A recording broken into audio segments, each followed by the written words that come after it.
पवित्र चिंता मनर खाद्य किंतु अपवित्र चिंता मनर विष। सत्कर्म केबे भी व्यर्थ जाए नाही, से यथा समय रे फल देई थाए। प्रत्येक सकाळ हेउची गोटाए नुआ संघर्ष आउ नुआ आशीर्वाद। भय जेउठी शेष सेठी शक्तिर आरंभ। जीवनर गणित दुख को भाग करे किंतु सुख को द्विगुणित करे। भल मन, भल चिंता, भल फल ए तीनोटी हेउची जीवनर गुप्त मंत्र। धीर गति भल किंतु थमी जीवा भूल। नीरवता हेउची शक्तिशाली उत्तर जेतेबेले कथा कहिबार अर्थ नाही। निजको जितिबा हेउची सबुठार विजय। दुख एक शिक्षक, एहा जेउ माने बुझंती से माने शक्तिशाली होंती। मन जेउ दिगकु जाय जीवन सही दिगकु ढळी थाए। आजिर छोट पदक्षेप आगामी कालीर बड़ परिवर्तन होई पारे। भगवान सेही माननको बाछंती जे संघर्ष को सही पारे, कारण सेमानंक हातरे किछि बड़ काम करैबार थाए।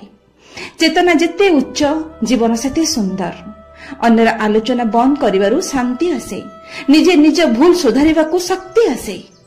जीवन हेउची युद्ध किंतु प्रत्येक संघर्ष रे गुप्त थाए एक नुआ शक्ति। जहा आज जंत्रणा लागुछि से आगामी कालीर शक्ति हेबो। अन्यर आशीर्वाद हेउची गुप्त प्राण शक्ति।